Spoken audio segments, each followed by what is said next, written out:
남미의 한 외딴 병원, 원인을 알 수 없는 전염병이 퍼지기 시작합니다.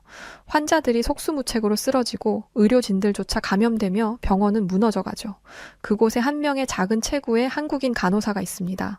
산소 마스크 하나, 항생제 한 방울까지 끝까지 포기하지 않았던 그녀, 망가져가던 병원을 붙잡고 사람들의 생명을 지킨 한국인 간호사가 있었다고 하는데요. 과연 이곳에서 무슨 일이 있던 것일까요? 구독자 여러분들 지금 좋아요 한 번씩만 꼭 눌러주세요. 안녕하세요. 저는 마틸드 라프랑스라고 합니다. 프랑스에서 온 의료봉사자죠. 저는 원래 파리의 한 대형 병원에서 일하던 간호사였어요. 매일같이 쏟아지는 환자들, 긴급 수술, 밤낮 없는 교대 근무로 제 삶은 늘 바쁘고 정신없이 돌아갔죠. 하지만 언젠가부터 제 안에서 작은 목소리가 들리기 시작하더군요. 이렇게 매일 병원과 짐만 오가는 삶이 정말 내가 원하는 삶일까? 라고 말이에요. 좀 허망했달까요? 그런데 그렇게 고민하던 어느 날 병원 게시판에 붙어 있던 한 장의 포스터가 제 눈에 들어왔습니다. 남미 의료봉사단 모집. 그 순간 머릿속이 맑아지는 기분이 들었어요. 그래, 이거다. 나에게 필요한 건 바로 이거야. 라는 생각이 들었죠. 물론 주변 사람들은 말렸어요. 마틸드, 그런 데는 위험해. 의료 장비도 부족하고 전염병이라도 돌면 어떻게 하려고 그래? 하면서 말이에요. 하지만 아무래도 상관없었어요. 최소한 뭔가 사명감이 있고 재미있잖아요. 한 번 사는 인생. 그 정도로 의미 있는 일을 한 번쯤은 해봐야 하지 않을까 하는 생각도 있었고요. 그러다 보니 제 마음은 이미 남미의 어느 외딴 마을에 가 있었죠. 그렇게 짐을 꾸리고 비행기에 몸을 실었고 저는 이 작은 마을에 도착하게 되었습니다. 처음 이곳에 발을 디뎠을 때 제 눈앞에 펼쳐진 광경은 충격적이었어요. 병원이라고 부르기엔 민망할 정도로 낡은 건물, 오래된 의료 장비, 약품은 항상 부족했고 의료진은 손가락으로 셀 수 있을 정도였죠. 하지만 저는 이곳에 남았습니다. 이유요? 누군가는 여기에 남아야 했으니까요. 이 마을은 때때로 천국처럼 평화롭고 때때로 지옥처럼 잔인했어요. 작은 상처 하나가 염증으로 번져 목숨을 위협하기도 했고 단순한 감기도 약이 없어 죽음으로 이어지기도 했어요. 하지만 우리는 나름의 시스템으로 버텨왔습니다. 간신히였지만 말이에요. 그러던 어느 날 그 간신히 버티는 시스템이 완전히 무너지는 일이 벌어졌습니다. 처음에는 한두 명이 기침을 시작했고 고열을 호소하기 시작했을 뿐이었어요. 하지만 어느 순간 순식간에 병원은 통제 불가능한 상황이 되었죠. 바로 전염병이었습니다. 원인도 알 수 없었어요. 하지만 한 가지 분명한 것은 이 병이 너무나 빠르게 퍼지고 있다는 것이었죠. 엄청난 속도로 환자가 늘어나면서 도움이 필요한 사람들이 병원 밖까지 줄을 서기 시작했고 이미 많은 사람들이 목숨을 잃고 있었어요. 물론 의료진도 예외는 아니었죠. 함께 일하던 의사 2명이 감염되어 쓰러졌고 간호사들은 지쳐 쓰러지기 일쑤였어요. 병원은 아수라장이 되었고 저는 그 한가운데 서서 주위를 둘러보았죠. 문득 2년 전 그 목소리가 떠오르더군요. 전염병이라도 돌면 어쩌려고 그래? 라면서 저를 말리던 동기의 목소리가 말이에요. 그래 친구야, 정말 내 말대로 되어버렸구나 하는 생각과 함께 저는 멍하니 주변을 둘러보며 중얼거렸죠. 이대로라면 이곳은 며칠 내에 완전히 무너질 거라고요. 바로 그때였습니다.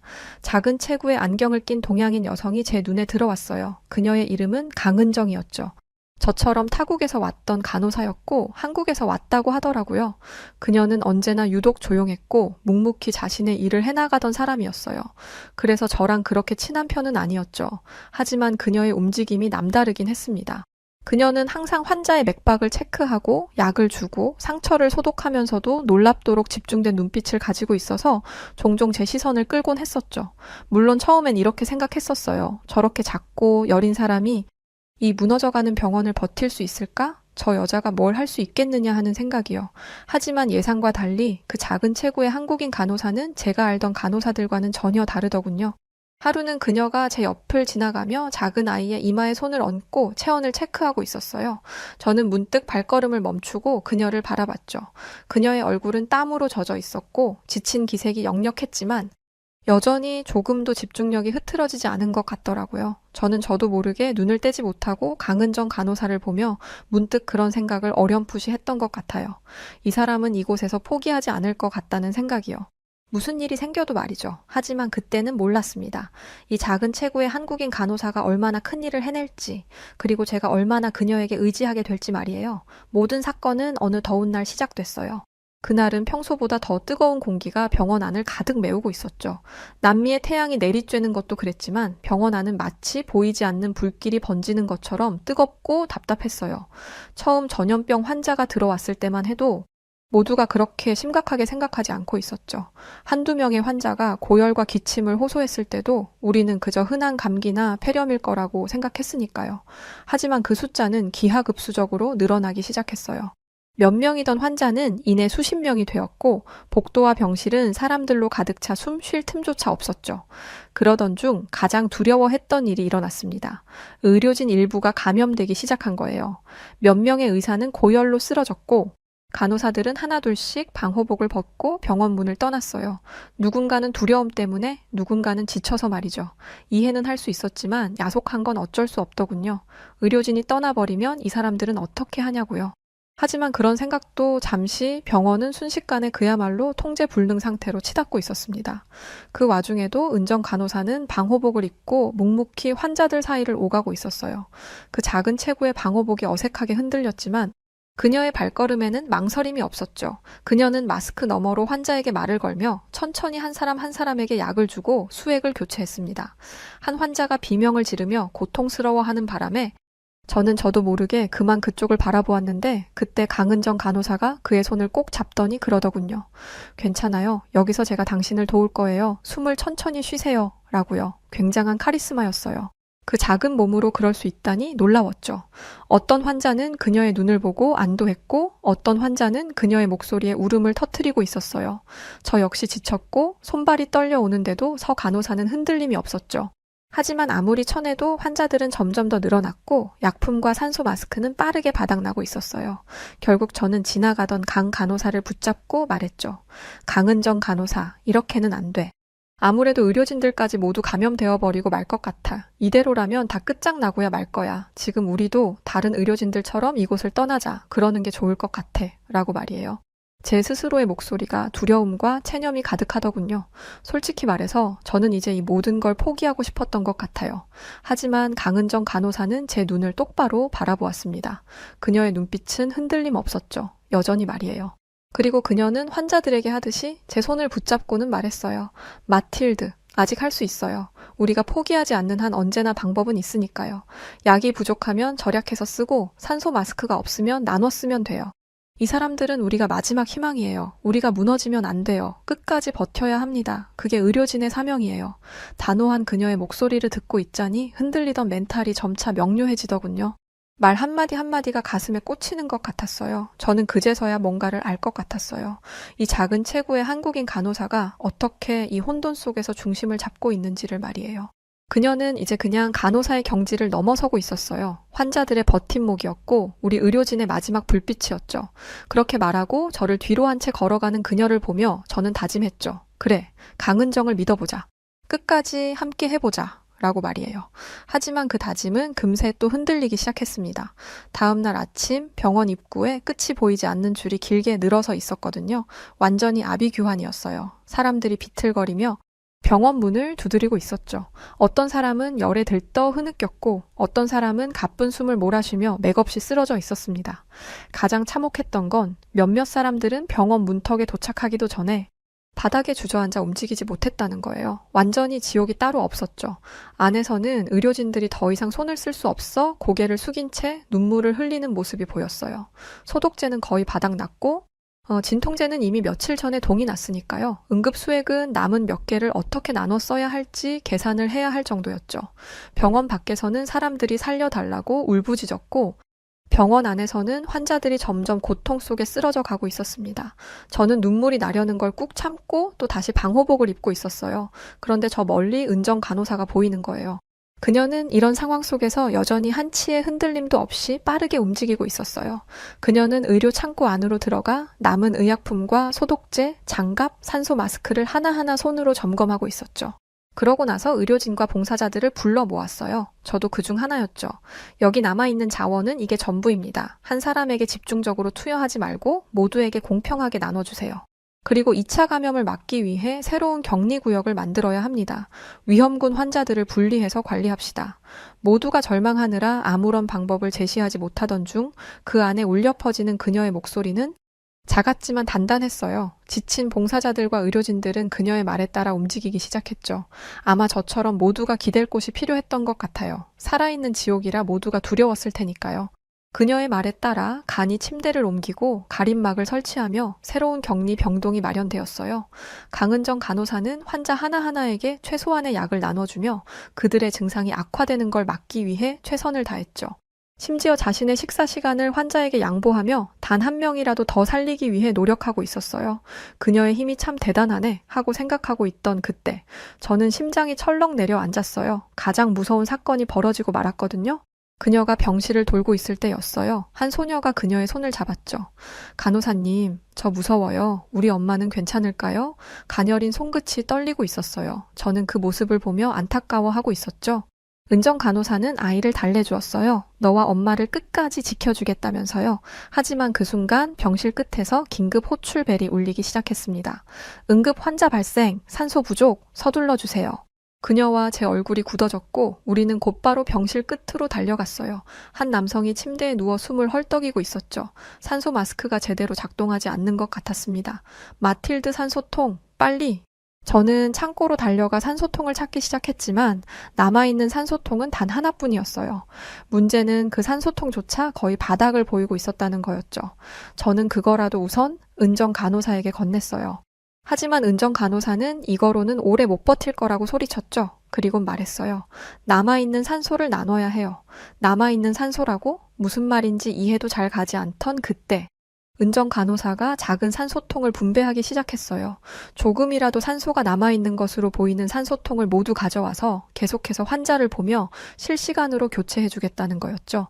임기응변인데다가 2차 감염의 위험도 있을 수 있고 여러모로 쉬운 일은 아니었지만 가능은 한 일이었어요. 우선은 사람을 살려야 했으니 저도 돕기로 했죠. 그런데 그때였어요. 믿을 수 없는 일이 발생했죠. 약탈자들이 마을로 들어오고 있어요. 약품과 산소를 노리고 있다고요. 저는 순식간에 얼굴이 창백해지는 것을 느꼈어요. 미쳐버릴 지경이었죠.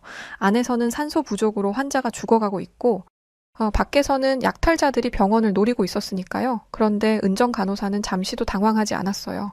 제게 산소통 갈아 끼우는 일을 맡기고는 곧바로 의료진과 봉사자들을 불러 모았죠. 보안관이 오길 기다리면 늦어요. 우선 모든 문을 쇠사슬로 잠그세요. 창문도 막고 모든 약품과 산소통은 이곳으로 옮깁시다. 다친 사람들은 이쪽으로 이동시켜요. 조로 나눠서 움직이세요. 당장이요. 은정 간호사의 지휘에 사람들이 일사불란하게 움직이기 시작했습니다. 약품과 산소통, 그리고 환자를 지키기 위해 한 방에 모두가 모여들었죠. 이곳은 범죄가 판치는 곳입니다. 인구도 적고 문명 세대와는 동떨어진 곳이죠. 병원을 지원하는 후원사가 있긴 했지만 해외 각지에서 고작 간호사 몇 명 불러들이는 일이 다였고 의사라고 하는 사람들은 도망이라도 쳤는지 이 낡고 작은 병원 안에는 저희들과 몇 명의 소수 의료진이 다였죠. 그리고 잠시 후 진짜로 밖에서는 욕설과 고함이 들려오기 시작했어요. 창문을 두드리는 소리가 점점 커져갔죠. 약을 내놓으라고 난리를 피우며 그러지 않으면 불을 지르겠다고 협박하고 있었어요. 저는 울음이 터지려는 걸 간신히 참으며 계속해서 산소통을 교체했어요. 그리고 은정 간호사에게 물었죠. 정말 버틸 수 있을 것 같냐고. 근데 은정 간호사가 그러는 거예요. 자기도 모른다고요. 저는 머리가 새하얘지는 것 같았죠. 하지만 은정 간호사는 그런 절 보며 흔들림 없이 말했어요. 우리도 모르지만 그래도 해야 한다고. 그래도 지켜야 한다고. 병원이 무너지면 모두 끝이니까 조금만 더 버텨보라고 말이죠. 저는 그녀의 말에 간신히 마음을 다잡고 있었어요. 하지만 그때부턴 더 위협적인 소리가 들려오기 시작했죠. 약탈자들이 병원 문을 강제로 열기 위해 도구를 사용하기 시작한 거예요. 그 소리는 마치 죽음의 종소리처럼 들렸죠. 그나마 자동으로 문을 잠궈주는 전자보안 기기들이 작동해야 좀 더 버틸 수 있을 텐데 지금 환자들에게 풀로 전기를 공급하고 있어서 보안 기기들은 작동하지 않고 있었어요. 근데 그때였어요. 다급하게 주변을 둘러보던 은정 간호사가 갑자기 그러는 거예요. 문 옆에 있는 오래된 발전기를 사용해 보자고요. 저게 작동이나 되나 싶었지만 고민할 겨를도 없었죠. 사람들이 일제히 달라붙어서 발전기를 작동시키기 위해 애를 썼어요. 시동이 잘 걸리지 않았지만 포기하지 않았죠. 그리고 잠시 후 드디어 부웅하는 소리가 울려 퍼졌어요. 정말로 발전기에 불이 들어오기 시작한 거예요. 보안 기기를 돌릴 정도로 강하지는 않았지만 산소 공급 장치를 연결할 정도는 되었죠. 우리는 급박하게 산소 공급 장치를 발전기에 연결하고 건물의 잔여 전력으로 보안 장치를 가동시켰어요. 순식간에 모든 문이 더 강하게 폐쇄되고 보안 업체에도 비상 알림이 들어갔죠. 이윽고 잠시 후 밖에서 나던 소리가 더 격렬해지더니 이내 조용해지기 시작했어요. 그리고 얼마 후에 문을 열어보라는 보안관의 목소리가 들렸죠. 문을 열어보니 정말 놀라운 광경이 펼쳐지고 있었어요. 보안관들과 보안업체는 물론 마을 주민들까지 힘을 합쳐 그들을 물리친 거예요. 저는 감동으로 가슴이 벅차올라 말을 이을 수 없었죠. 이제 환자들도 어느 정도 안정을 찾고 있었기에 저는 기진맥진한 채 다시 자리로 돌아왔어요. 그런데 저 멀리 한 의자에 익숙한 여자가 반쯤 구겨진 채 앉아 있더군요. 바로 은정 간호사였어요. 그는 있는 대로 지쳐서 완전히 기진맥진해 보였죠. 저는 은정 간호사에게 달려가 손을 잡고 말했어요. 당신은 정말 믿기지 않을 만큼 강한 사람이라고 말이죠. 은정 간호사는 그러더군요. 포기할 수 없었으니까요. 라고요. 그날 이후 어느새 저는 은정 간호사의 뒤를 졸졸 따라다니고 있었어요. 그녀가 병원 복도에 서서 상황을 지휘하는 모습이 너무 멋있었거든요. 그리고 그녀와 함께하면 더 많은 사람을 살릴 수 있으리라는 생각이 들었어요. 우리는 매 순간마다 시간과 싸우고 있었으니까요. 아니, 어쩌면 죽음과 싸우고 있었는지도 모르겠네요. 물론 상황은 나아지긴커녕 점점 더 심각해지고 있었어요. 이제 환자들을 관리하기가 너무 어려울 지경이 되었죠. 다행스럽게 지원 의료 물품들이 뒤늦게 도착하긴 했었지만 워낙에 전염병이 크게 돌았던 지라 도착한 의료 물품들의 수량도 턱없이 부족했습니다. 다시 지원 물품을 받기까지는 또 한참의 시간이 걸릴 텐데 말이죠. 그녀는 한국에서의 경험을 기반으로 한국 의료 시스템들을 이곳에 접목하기 시작했습니다. 한국의 의료 시스템은 세계적으로도 훌륭하다 칭찬 일색인데 부족하지만 은정 간호사는 힘을 내보기 시작했어요. 그녀는 먼저 환자들을 분류하기 시작했습니다. 경증 환자는 이쪽으로 옮겨주세요. 중증 환자들은 별도 격리실로 이동합니다. 산소가 가장 필요한 환자부터 우선적으로 공급해주세요. 환자들의 상태를 빠르게 확인하며 그녀는 놀라울 정도로 정확하게 우선순위를 정했어요. 그리곤 절 보며 말했죠. 마틸드, 저 환자는 지금 당장 항생제가 필요해. 그리고 이 환자는 추가 수액이 필요할 것 같아. 알았어, 은정아. 내가 바로 갈게. 저는 정신없이 뛰어다녔어요. 제 심장은 미친 듯이 뛰고 있었고 땀은 등줄기를 타고 흘러내렸죠. 그런데 이상하게도 왠지 모르게 안심이 되는 거예요. 그리고 그 안심은 현실이 되었죠. 은정이 지시하는 대로 움직이니 병원은 조금씩 체계를 찾아가기 시작했어요. 다음으로 은정 간호사는 복도와 병실 동선을 체계적으로 정리했습니다. 감염 위험을 줄이기 위해 이 복도는 깨끗한 구역으로만 사용합니다. 보호 장비 없이 이쪽 구역으로 들어오지 마세요. 간호사들이 움직이기 시작했고 환자 가족들도 자발적으로 도왔죠. 하지만 여전히 손이 부족했어요. 그때 은정이는 병원 밖으로 나가 병원 근처의 주민들과 환자 가족들을 불러 모았습니다. 여러분, 우리가 혼자서 이 상황을 극복할 수는 없어요. 여러분의 도움이 필요합니다. 제가 소독과 간단한 치료법을 가르쳐 드릴게요. 세상에 그냥 사람들을 의료진으로 만든다고? 어디서도 듣도 보도 못한 방식이었지만 가능할지도 몰라 라는 생각이 들었어요. 이윽고 마을 사람들이 병원에 모여들었습니다. 은정은 짧은 시간 안에 그들에게 소독 방법과 응급처치법을 가르쳤어요. 평범한 사람들, 마을 주민들이 갑자기 의료 봉사자로 변모한 거죠. 어떤 사람은 환자들의 손을 잡고 물을 먹여주었고 어떤 사람은 의약품을 나르기 시작했어요. 병원은 은정의 지휘 아래 조금씩 살아있다고 느껴질 정도로 체계를 찾아가고 있었죠. 그 모습을 보며 저는 입을 떡 벌리고 말았어요. 어떻게 이런 게 가능한지 믿을 수가 없었죠. 물론 제가 살았던 프랑스나 은정이의 자국인 한국과 같은 국가였다면 절대 일어나기 어려운 일이었을 겁니다. 남미의 외딴 곳, 사람의 발길이 적은 이곳이기에 가능했을 겁니다. 그리고 은정 간호사가 그러더군요. 한국에서는 도저히 불가능한 일들이 생기면 사람이 모이고 하나로 뭉쳐 해결하는 근본이 있거든. 그런데 이 외진 남미의 작은 마을에서 그 모습을 보게 되어 다행이야. 그 소리를 들으니 아하 싶더군요. 한국은 기름 유출, IMF 등등 세계적으로도 정말 기이하다는 소리를 들을 만큼 유례없는 일들을 해왔던 나라였다는 생각이 들었습니다. 그날 저는 깨달았습니다. 이 작은 한국인 간호사는 단순히 환자를 치료하는 사람이 아니라 절망 속에서도 체계와 희망을 만들어내는 사람이라는 것을요. 하지만 안타깝게도 기적은 오래가지 않았어요. 약품 창고에서 돌아오던 은정 간호사의 얼굴이 평소 같지 않게 창백한 거예요. 그러더니 말하더군요. 항생제가 모두 떨어졌다고요. 그 한마디가 병원 전체를 얼어붙게 만들었습니다. 환자들은 점점 더 상태가 나빠지고 있었고 몇몇은 이미 마지막 숨을 몰아쉬고 있었으니까요. 은정 간호사의 어깨가 평소와 다르게 떨리는 것 같았죠. 곧 보급품이 다시 들어오기는 할 테지만 그때까지 버틸 수 없을 아이가 하나 있었거든요. 은정 간호사는 잠시 고민하더니 이번에 항생제를 받을 차례였던 다른 여자의 약을 꺼내들었어요. 그리곤 망설임 없이 그 아이에게로 다가갔죠. 약을 빼앗긴 여자는 공포로 울부짖었어요.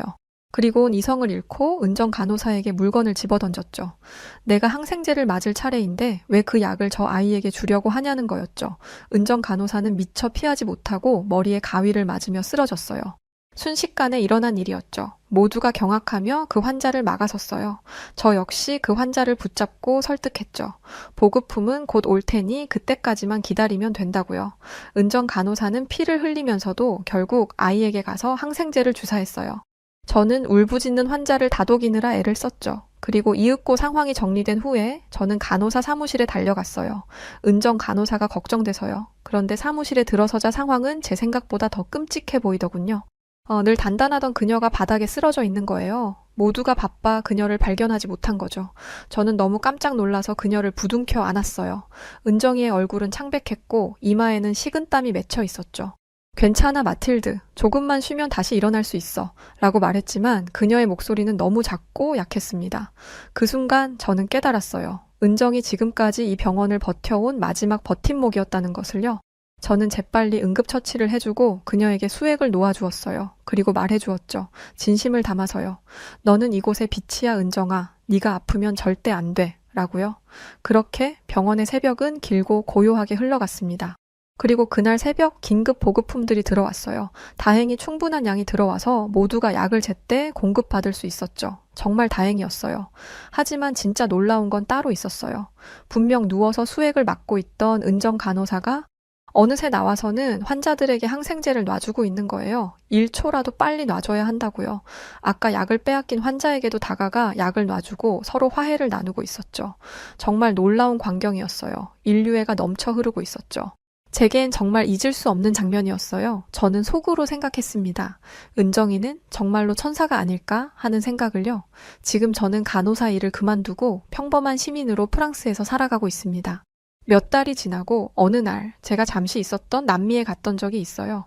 그런데 그 병원 근처의 작은 신문 가판대에서 은정이의 이야기를 볼 수 있었어요. 지구 반대편에서 온 천사, 이런 문구가 적혀 있는 글이었죠. 물론 강은정이라는 이름 옆에 작게 제 이름도 있었습니다. 마틸드 라프랑스 간호사라고 말이죠. 저는 그날 이후로 은정이의 소식을 전혀 모릅니다. 어디에 있는지, 지금은 무슨 일을 하고 있는지. 시간이 많이 지났지만 일부 주민들은 은정이를 비롯한 저희 당시 의료진들을 기억하고 있었고 주민들은 그때 우리들을 영웅이었다고 말하고 있었어요. 은정이와 저는 이제 이곳에서 일하고 있지 않지만 아마 제가 아는 강은정 간호사라면 여전히 어느 병원에서 조용히 환자들을 돌보고 있을 거예요. 그녀는 여전히 작은 손으로 환자들의 손을 잡고 작은 목소리로 속삭이고 있겠죠. 내가 널 지켜줄게? 걱정하지 마. 라고 말이에요. 그녀는 절망 속에서도 끝까지 포기하지 않는 특별한 사람이에요. 그리고 보고 싶은 저의 친구이죠. 저는 영원히 마음속에 은정이를 기억하며 살아갈 겁니다. 보고 싶어, 은정아. 차가 빼곡하게 서 있는 복잡한 서울의 도심. 그리고 도로 위의 한 차량 안에서 영국 귀족이라 불리던 여성과 그녀의 비서였던 한 여성이 무언가를 보고는 운전기사를 향해 손짓하기 시작합니다. 영국 귀족 여성은 생전 처음 보고 듣는 것에 충격을 받았는지 영국에서의 삶이 180도 달라지기 시작했다고 하는데요. 과연 이 영국 귀족 여성과 그녀의 비서였던 여성에게 무슨 일이 있었던 걸까요? 안녕하세요. 저는 영국에서 살고 있는 리지 펜윅이라고 합니다. 제가 하고 있는 일은 조금 독특해요. 영국 귀족의 비서 일을 하고 있기 때문이죠. 제가 모시고 있는 분의 이름을 함부로 이야기하는 건 금기이기 때문에 가명을 써서 레이디 펠리시티라고 하겠습니다. 간단하게 레이디라고 칭하면 더 듣기 편하시겠네요. 레이디와 저는 최근 한국에 또 한 번 방문하게 됐는데요. 저희가 왜 이 낯선 나라에 2번이나 방문하게 되었는지 그 이야기를 해보려고 합니다.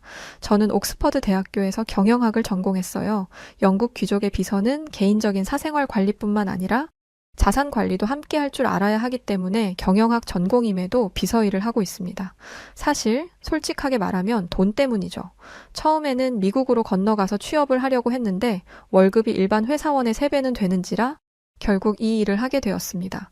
무엇보다 제가 앞으로 모시게 될 분의 평판이 아주 좋았어요. 인자하고 다른 사람들의 눈에 띄는 것을 좋아하지 않아서 조용하고 평범한 일상을 사는 50대 여성분이라고 했죠. 그런데 일을 시작한 지 며칠 만에 저는 이 이야기가 완전히 가짜라는 사실을 알게 됐습니다. 사람이 얼마나 예민하고 까탈스러운지 뭐만 하면 성질을 내고 이거 해라 저거 해라. 게다가 자기가 했던 말을 계속 잊어버려서 곤란했던 적이 한두 번이 아니에요. 나는 이 드레스를 고른 적이 없어. 내가 고른 옷 하나 주문도 못하면서 어떻게 내 비서일을 하겠다는 거야? 처음에는 제가 진짜 실수한 줄 알았어요. 그런데 이게 몇 번이고 반복되니까 내가 진짜 실수한 게 맞는지 찾아보게 되더라고요. 짜증이 머리끝까지 솟아오른 상태에서 매장의 CCTV를 확인해 봤어요. 제가 주문한 걸 정확히 본인이 손가락으로 짚더라고요. 매장 직원들도 저와 똑같이 기억을 하고 있었고요. 정말 아버지의 사업 실패로 가족들이 거리에 나앉게 된 것만 아니었으면 진작에 때려치웠을 텐데 울며 겨자 먹기로 일을 할 수밖에 없었습니다. 그러던 어느 날 레이디가 갑자기 한국에 가고 싶다고 하더라고요. 이 사람이 또 무슨 변덕을 부리는 건가 싶어서 네, 알아보겠습니다 라고 말만 하고 안 알아보고 있었어요. 이런 식으로 뜬금없는 이야기를 해서 열심히 찾아가면 내가 언제 그걸 하고 싶다고 했어? 라고 말한 게 한두 번이 아니었거든요. 그런데 이번에는 진심이었습니다. 평소에 한국에 한자도 안 꺼내던 사람이 무슨 바람이 불었는지 지금 당장 한국을 가야겠다고 저를 들들 볶는 거예요. 당장 내일이라도 떠날 거라는 말을 겨우 진정시키고 한국에 갈 준비를 했습니다. 그런데 문제는 저도 한국을 잘 모른다는 것이었어요. 어떤 나라인지 언어와 문화, 볼거리들을 제가 파악을 한 후에 가야 저 까탈스러운 레이디를 그나마 만족시킬 수 있을 텐데 그런 걸 알아볼 만한 시간이 없었습니다. 그래서 유튜브와 뉴스 기사로 한국에 대해 벼락치기로 알아본 뒤 한국행 비행기에 올랐어요. 물론 레이디에게 한국에서 뭘 하고 싶은지 몇 번이고 물었습니다.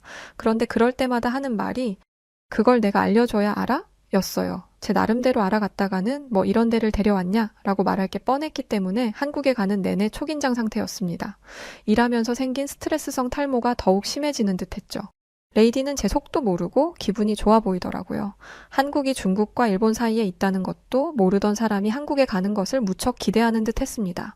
그런데 레이디의 이 기대는 한국 호텔에 도착하자마자 깨져버렸어요. 바로 호텔에 침대가 없었기 때문이었죠. 이게 뭐야? 호텔에 침대가 없어? 지금 나더러 지저분한 바닥에서 자라는 거야?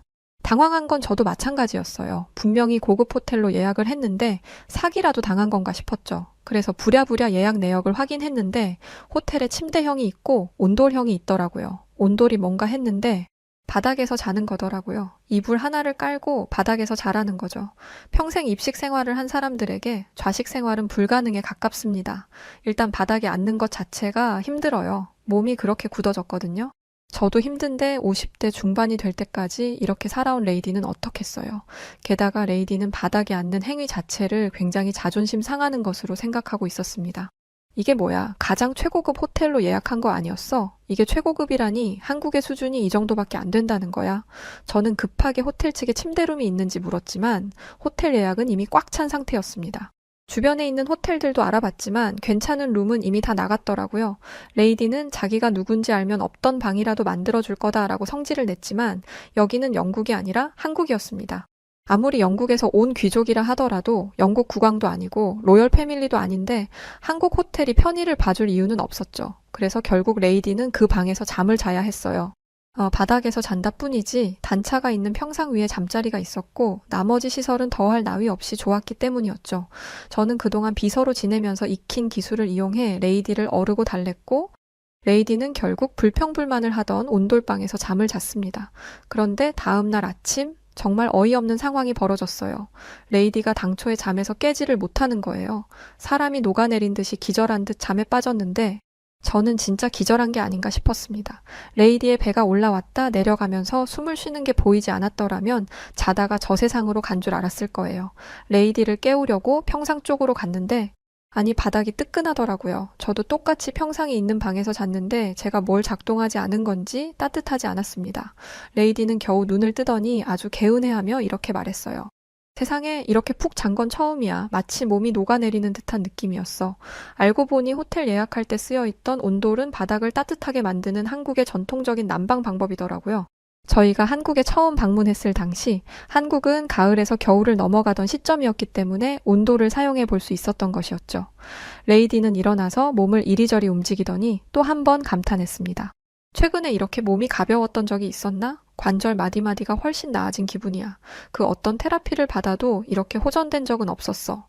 레이디는 그 나이 때보다 심한 관절염으로 고생 중이었습니다. 관절염은 어쩔 수 없는 노화의 증거이니 그냥 참고 살라는 의사의 말에 관절염 통증이 심해지면 진통제를 먹으며 살고 있었죠.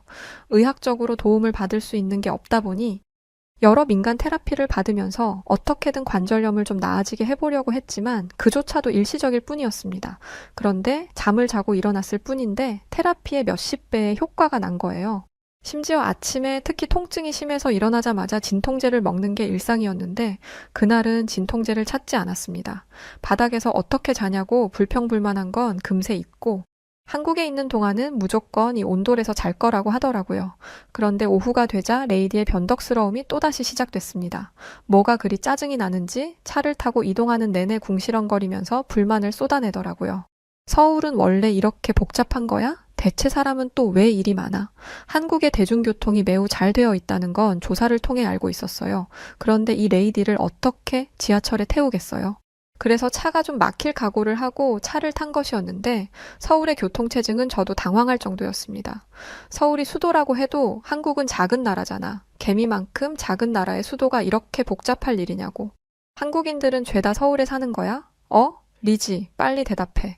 저는 땀을 뻘뻘 흘리면서 이 난관을 어떻게 헤쳐나가야 할지 고민하고 있었는데 그 순간 저희 옆으로 버스 한 대가 휙 하고 지나갔습니다.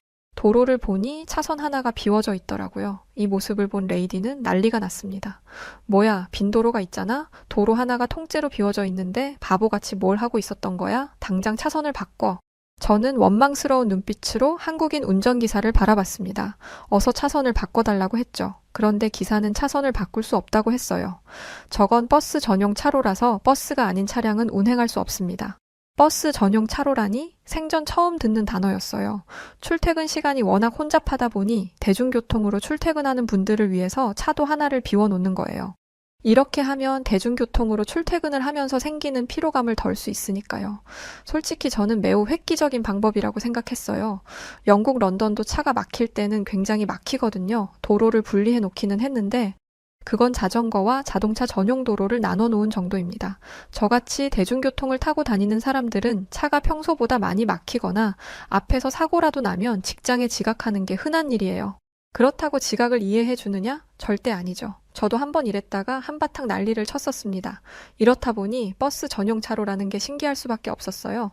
대중교통을 자주 이용하는 사람들이라면 전부 저와 같은 반응이었을 거예요. 하지만 레이디는 아니었죠. 이건 차를 가지고 다니는 사람들에 대한 차별이야. 대중교통을 타고 다닌다고 특혜를 주는 게 말이 돼? 하지만 변덕스러운 레이디의 불만은 교통정체가 조금 풀리면서 다른 곳으로 향했습니다. 나는 이 도시 가운데에 있는 게 너무 숨 막혀. 답답해서 숨을 쉴 수가 없다고. 도대체 다들 왜 한국에 못 가서 안달인 거야? 제 눈에 한국의 도심은 세련됐고 잘 정돈된 분위기였습니다. 급하게 발전한 나라들은 건물이 중구난방으로 지어져서 통일감이 없어 보이는데 한국은 건물들이 하나같이 깨끗하고 건축 디자인 면에서도 매우 훌륭했거든요. 하지만 주로 한적한 교외에서 생활하는 레이디에게는 서울이 답답하게 느껴질 수도 있을 것 같다고 애써 이해하며 넘어갔습니다. 그리고 제가 집중한 건 다들 왜 한국에 못 가서 안달이야? 라는 대목이었어요. 저는 레이디가 저에게마저 숨기려고 했던 한국에 온 이유를 알아차릴 수 있었습니다. 레이디는 전통 있는 귀족 집안 출신답게 사교계에서의 자신의 입지를 굉장히 중요하게 생각했습니다. 귀족과 사교계가 영화나 드라마에서만 존재한다고 생각하시는 분들도 계신데 왕이 있고 귀족이 있는 나라에는 아직도 사교계라는 게 존재합니다. 그리고 레이디는 사교계의 유행을 선도하려고 했고 지금까지 그래왔어요. 하지만 어느 순간부터 이 유행에서 조금씩 밀리는 것 같더라고요. 레이디는 남들 앞에서는 하지 못하는 히스테리틱한 행동을 제 앞에서는 가감없이 보였는데 사교계에서 힘을 못 쓰는 모습은 제게도 숨기려고 했습니다. 그래서 남들 다 가봤다는 한국을 본인만 못 가봤다는 말도 못했나 봐요. 남들이 다 가봤다는 한국을 나만 못 가봤어. 어디가 좋다니까. 여기 예약해둬라고 말하면 나도 편하고 레이디도 편할 텐데 대체 무슨 자존심 때문에 이걸 숨기는 건지. 하지만 이렇게라도 힌트를 줬으니 저야 편했죠. 저는 모든 일정을 취소하고 다른 영국 여성들이 어디를 다녀갔는지에 대해 알아보기 시작했습니다. 그날 밤 잠도 못 자고 완벽한 계획을 세웠는데 커다란 문제가 생겼어요. 레이디가 새벽 중에 엄청난 복통을 호소하기 시작한 거였죠. 저는 호텔 직원의 도움을 받아 레이디를 병원으로 옮겼고 병원의 빠른 처치로 금방 안정을 찾을 수 있었습니다. 수액을 맞고 있는 동안 레이디를 기다리고 있는데 의사 한 분이 다가오시더라고요. 그러더니 그분은 평소 레이디가 불편함을 호소하지는 않았는지에 대해 물어봤습니다. 저는 영문도 모른 채 복통, 빈혈, 설사가 잦았다라고 말했어요. 그리고 최근 이 증상이 악화됐고 체중 감소와 피로감을 호소하는 날이 많아졌다고 했죠. 하지만 이건 영국의 주치의에게 얘기하던 것이기 때문에 별 생각 안 하고 말한 것이었습니다. 한국 의사가 이런 걸 묻는 것도 차트에 증상을 적기 위함이라고 생각했죠. 그런데 의사의 표정이 달라지더라고요. 장 외에 통증은 없으신가요? 아, 네, 관절염이 있기는 해요. 저와 대화를 한 뒤 의사는 잠시 자리를 비웠어요. 그런데 잠시 후 동료 의사를 데려와서는 충격적인 이야기를 하기 시작했습니다. 한국에 얼마나 계실 예정이십니까? 2주 정도 머물 예정인데 왜 그러시나요? 두 의사는 자기들끼리 심각하게 대화를 하더니 제게 이렇게 말했어요. 귀국을 미루셔야겠습니다. 아무래도 정밀 검사가 필요할 듯해요. 저는 제 귀를 의심했습니다. 귀국을 미루라니? 이렇게 갑자기? 별다른 설명도 없이 귀국을 미루라뇨? 확실한 건 아닙니다만 환자분의 현재 증상과 지금까지의 상태를 종합적으로 살펴보면 다른 질병이 있을 가능성이 커 보입니다. 죄송하지만 저는 이 의사들이 돌팔이라고 생각했어요. 레이디는 영국의 귀족입니다. 지위가 높은 만큼 돈도 많죠. 그런 사람이 병원 한 번 안 가봤겠어요? 영국 최고의 의사라는 사람들에게 가서 진료를 받고 약을 받는 분이 레이디입니다. 그런데 이 한국 의사들은 개인 병원도 아니고 대형 병원 응급실에서 당직을 서고 있던 사람들이었어요. 영국에서는 개인 병원을 좀 더 신뢰하고 특히 레이디는 주치의까지 둔 사람이었기에 저는 한국 응급실에서 만난 의사를 믿을 수 없었습니다. 그래서 저는 조금 거만한 투로 말했습니다. 저희는 한국에서 할 일이 많습니다. 쓸데없는 일에 시간을 낭비하고 싶지 않아요. 그런데 의사들은 끈질겼어요. 영국에서는 치료를 거부하면 의사가 그러려니 합니다. 암에 걸려도 환자가 치료를 거절하면 돈이 없나 보다 하면서 돌려보내죠. 그런데 한국 의사들은 끝까지 검사를 해야 한다고 말하고 있었으니 이 의사들이 과잉 진료를 해서 돈을 뜯어낼 거라는 확신이 들었습니다. 한국 의사들은 환자를 돈벌이 수단으로 밖에 안 보나요? 이런 식으로 과잉 진료를 해서 돈을 뜯어내는 게 당신들이 돈 버는 방식인 거예요? 이렇게 말하면 의사들이 부끄러워하며 떨어질 줄 알았습니다. 그런데 그들은 호락호락한 상대가 아니었어요. 제 의사 인생, 아니 제 모든 인생을 걸고 장담합니다. 저는 돈 때문에 검사를 받으라고 하는 게 아니에요. 정말 환자분의 상태가 안 좋기 때문에 검사를 권유하는 겁니다. 이 말을 하는 의사들의 표정에 간절함이 묻어 있더라고요. 돈에 눈이 먼 사람의 눈빛과는 전혀 달랐기에 저는 의사들의 제안을 레이디에게 전했습니다. 그리고 레이디가 이미 영국에서 끝낸 검사를 뭐 하러 다시 받아? 이건 다 시간 낭비라고 라고 대답할 줄 알았죠. 그런데 레이디는 생각보다 진지하게 한국 의사들의 이야기를 들었어요. 그러고는 검사를 받기로 했죠. 저는 검사를 해봤자 청진기를 대고 피나 좀 뽑을 줄 알았는데 영국과는 다르게 한국의 병원에서 검사는 매우 체계적으로 이루어졌습니다. 혈액 검사와 대변 검사, 내시경 검사, CT, MRI까지 평범한 영국인이라면 한 번도 보지 못할 장비까지 동원해가며 검사를 했죠. 그리고 그 결과 레이디의 진짜 병명이 밝혀졌습니다. 레이디는 크론병 환자였어요. 이름조차 생소한 이 크론병은 소화기관, 주로 소장과 대장에 만성적인 염증을 일으키는 자가면역 질환이라고 합니다. 증상이 간헐적으로 나타나고 악화와 호전을 반복하며 주요 증상이 다른 소화기 질환과 유사하기 때문에 오진의 가능성이 큰 질병이었죠. 레이디는 큰 충격에 빠졌어요. 처음에는 자신이 크론병 환자라는 것을 부정했지만 검사 결과를 토대로 하나하나 설명해주니 나중에는 자신의 병명을 받아들였습니다. 그러면서 자신을 치료할 수 있겠냐 묻더라고요. 지금까지 본 적 없는 풀이 죽은 모습에 괜히 마음이 찡할 정도였죠. 역시 미운 정이 무섭기는 한가 봐요. 저는 의사의 입에서 긍정적인 대답이 나오기를 바랬습니다. 하지만 한편으로는 고치기 어려울 것이라는 생각도 했어요. 앞서 말했듯 영국 의사들조차 못한 일이잖아요. 병명을 찾아낸 건 운일지도 모른다고 생각했죠. 그런데 의사는 아주 단호하게 대답했습니다. 네, 고칠 수 있습니다. 얼마나 단호하고 자신감이 넘치는지 뒷말을 듣지 않았음에도 불구하고 없던 신뢰감이 생기더라고요. 한국 병원 의사분은 이렇게 이야기해 주었어요. 크론병은 심한 경우 수술을 받아야 하지만 아주 다행스럽게도 환자분은 식이요법이나 평소 규칙적인 운동을 하고 계셨습니다. 이런 생활 습관 덕분에 증상이 더욱 악화되지 않아서 항염증제와 면역조절제를 우선적으로 사용해 볼 수 있을 것 같아요. 이제야 영국 의사들이 쓸모 있어지더라고요. 몸 상태가 안 좋은 레이디에게 처방해준 게 식이요법, 규칙적인 운동이었으니까요. 하지만 이것만으로는 부족하다고 했기에 레이디는 병원에서 하라는 대로 묵묵히 따랐습니다. 한국 생활이 무려 12주까지 길어질 수도 있는 상황이었음에도 불구하고 말이죠. 저는 고집 세고 남의 말 듣기 싫어하는 레이디가 이렇게 순종적인 모습을 보이는 걸 보면서 이 사람이 그동안 얼마나 힘들었으면 이럴까라는 측은함마저 갖게 되었습니다. 그리고 그동안 짜증을 심하게 내고 예민하게 굴었던 이유가 건강 때문이라는 걸 알게 되자 그간의 행동이 이해되면서 이런 생각을 하게 되었어요. 이 사람의 건강이 좋아지면 나도 좀 쉽게 일하겠구나. 아픈 사람을 두고 할 생각은 아니긴 한데 하루하루 때려치우고 싶은 생각만 했던 제게도 희망이 보였기에 레이디의 쾌유를 저마저도 바라게 되었습니다. 한국의 의사들이 처방해준 약을 먹자마자 레이디의 건강 상태는 금방 호전되었어요. 복통으로 인해 진통제를 찾는 일도 없어졌고 피로감이 사라지니 평소와 같은 일정을 소화했음에도 불구하고 짜증을 내지 않더라고요. 전혀 기대하지 않았던 한국이 이 정도의 의료 기술을 가지고 있는 나라였다니 저는 이제야 병원에 있는 수많은 외국인 환자들을 보게 되었습니다. 알고 보니 요즘 한국으로 오는 의료 관광이 대세더라고요. 금액도 다른 나라보다 저렴한데 실력은 10배, 아니 100배 이상일 정도이니 한국에 오지 않을 이유가 없는 거죠. 게다가 의사의 실력도 뛰어난데 한국의 병원에서는 온갖 첨단 장비를 사용하고 있었습니다. 어느 정도였냐면 다리를 살짝 삐끗해서 간 정형외과에서 무려 엑스레이를 찍었어요. 엑스레이요. 그것도 특별한 예약 없이 병원에 간 그날에 접수를 한 지 10분도 되지 않아서 엑스레이를 찍었습니다. 한국 분들은 그게 뭐 대단한 일이냐 하시겠지만 저는 이걸 아무렇지 않아 하는 것조차도 놀랍습니다. 영국에서 이런 검사를 하려면 최소 한 달 이상은 기다려야 해요. 다리가 부러진 것 같아도 쉽지 않죠. 만약 다리가 부러진 것 같다면 부목을 대주고 검사 일정을 잡아주는 곳이 영국입니다. 다리를 다친 뒤 바로 엑스레이를 찍는 경우는 다리뼈가 부러져서 뼈가 어긋난 게 한눈에 보이거나 과장 조금 섞어서 큰 교통사고를 당한 정도일 거예요. 그런데 검사를 하기 위해 오래 기다려야 한다는 것과 검사 과정이 복잡하다는 것보다 더 큰 문제는 비용이었어요. 물론 공공의료로 이 서비스를 제공하고 있습니다. 이 서비스를 이용하면 금액을 지불하지 않아도 되죠. 하지만 급한 상황이라면 어느 정도 기다려야 해요. 그래서 많은 사람들이 민간 의료 서비스에 의존을 하는 상황입니다.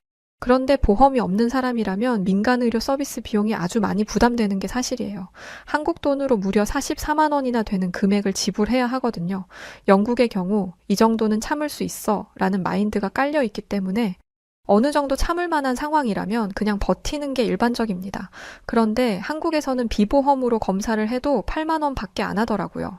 영국 경제가 매우 안 좋아지면서 보험이 없는 사람들이 더더욱 늘어난 상황에 의료비를 감당하지 못해 힘들어하는 사람이 많습니다. 그렇다 보니 한국에 있는 사람들이 너무 부러워졌어요. 이것 때문에라도 한국에서 살고 싶더라고요. 그래도 우린 미국보다는 훨씬 나으니까 라고 생각하며 영국의 의료 시스템에 만족하고 있던 제가 부끄러워질 정도였습니다. 정형외과에 간 그날부터 호전됐어요. 5일도 안 돼서 쌩쌩해졌죠. 하지만 레이디의 관절통은 해결되지 않았습니다. 크론병의 장외 증상으로는 관절통이 있는데 이것도 크론병의 증상이라고 생각했기에 이 관절통도 당연히 좋아질 거라고 생각했어요. 하지만 이건 개선되지 않았죠. 한국인 의사에게 물어보니 이건 크론병이 아니라 50대 후반으로 넘어가며 생긴 노화로 인한 관절염이라고 말했습니다. 레이디의 병명을 척척 알아내고 병을 고쳐주었던 의사가 이렇게 이야기를 하니 정말 방법이 없겠더라고요. 진통제를 처방해드리기는 할 텐데 혹시 한의학에 대해 들어보셨나요? 의학이면 의학이지 한의학이라니.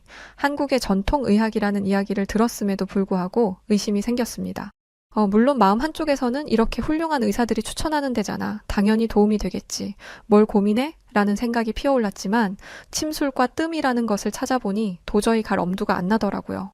난생 처음 그런 모습을 봤던 영국인의 입장에서 뾰족한 침들을 몸에 넣는다고 병이 나아질 수 있다는 것 자체가 제가 가지고 있던 통념상 이해되지 않는 부분이라서 더욱 그랬죠.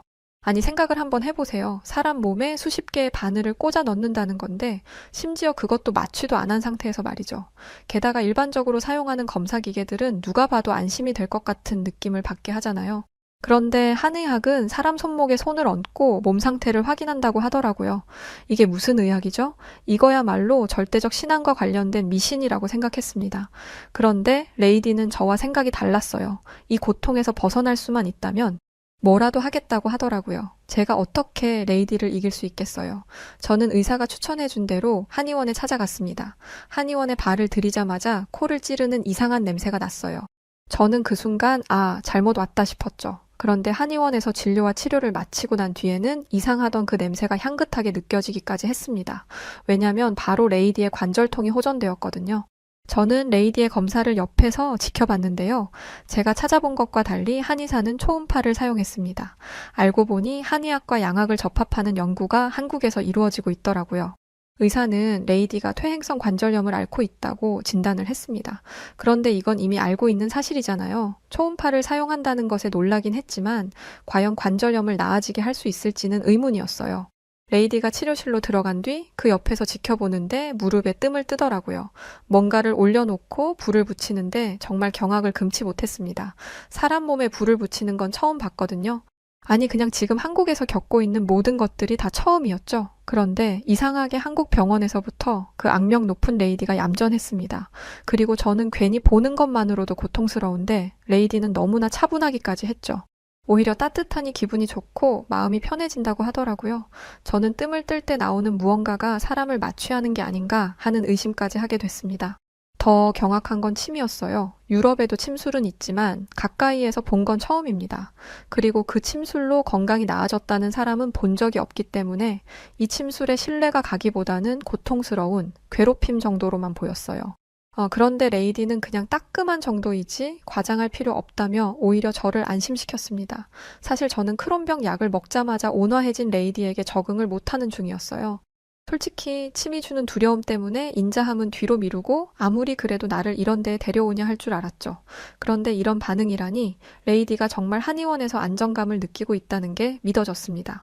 침을 놓고 얼마 지나지 않아 침을 제거했는데 거기서 그치지 않고 전기 충격기 같은 것을 사용했어요. 저는 이걸 보고 또 한 번 경악했는데 레이디는 여전히 편안해 보였습니다. 모든 치료가 끝났고 레이디는 온돌에서 자다가 일어났을 때처럼 노곤노곤한 상태로 치료실에서 나왔어요. 그런데 한 발자국 걷자마자 눈을 크게 뜨더라고요. 그러더니 그 자리에서 발을 구르기도 했습니다. 레이디, 왜 그러세요? 혹시 어디가 불편한가 싶어서 물어보니 레이디는 놀란 표정을 지으며 이렇게 말했습니다. 세상에, 무릎이 아프지 않아. 심지어 무릎이 부드럽게 움직이는 느낌이야. 이런 기분은 십몇 년 만에 처음이라고. 의사는 퇴행성 관절염의 완치는 어렵다고 말했습니다. 하지만 주기적으로 치료를 받으면 악화되는 것을 막을 수 있고 진통제 없이도 일상생활이 가능하도록 통증을 완화시킬 수 있다고 했죠. 레이디는 좌절했습니다. 왜냐하면 레이디는 주기적으로 치료를 받을 수 없는 사람이잖아요. 한국인이 아니라 영국인이니까요. 그러나 열심히 수소문한 결과 해외 진출을 한 한의사들이 있다는 것을 알게 되었어요. 한국의 한의사는 레이디의 증상과 치료 경과를 자세히 적어주었고 레이디는 한시름 놓을 수 있었습니다. 레이디는 다른 여성들이 입이 닳도록 말한 K-뷰티와 드라마, 맛있는 음식 등을 경험하러 온 것이었는데 어찌 보면 그것보다 더 귀중한 것을 얻게 되었어요. 바로 건강이었죠. 건강을 회복한 레이디는 복잡했던 서울을 부지런하고 역동적인 도시라고 표현했고 차가운 빌딩 숲을 자연과 현대적 건물의 조화라고 말하기 시작했습니다. 이제야 서울 안에 있는 공원과 조경을 보기 시작한 거죠.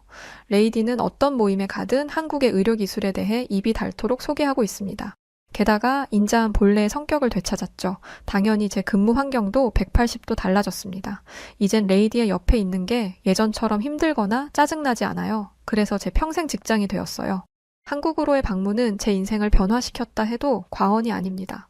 왜 유럽에 있는 많은 사람들이 그 땅덩어리도 작은 한국을 구태여 바득바득 가겠다고 난리였는지 저는 레이디와 한국을 경험하고 완벽하게 이해할 수 있었어요. 요즘 우리 레이디는 어딜 가나 한국을 입에 올립니다. 너희들 한국은 가봤니? 한국도 안 가보고선 어떻게 귀족이라고 말할 수 있어? 놀랍다 해. 또한 레이디는 주기적으로 영국에서 한국인들이 운영하는 한의원을 가고 있어요. 한국은 저와 레이디의 생각과 삶의 패턴을 많이 바꿔주었습니다. 좋은 경험을 할 수 있도록 해준 한국과 한국인 분들에게 진심으로 고맙다는 말을 전하고 싶습니다. 감사합니다. 네, 오늘 사연 여기까지입니다. 아마 한국을 처음 방문했던 외국인들이라면 지금의 사연과 비슷한 경험들을 많이들 할 거라고 생각해요. 요즘 무거운 사연들만 많았는데 모처럼 가볍고 유쾌한 사연 반가웠네요.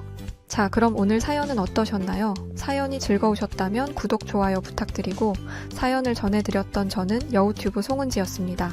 더 재밌고 유쾌한 사연으로 찾아뵙겠습니다. 영상 끝까지 시청해주셔서 고맙습니다. 그리고 항상 감사드립니다. 구독자 여러분들 사랑합니다. 당신만의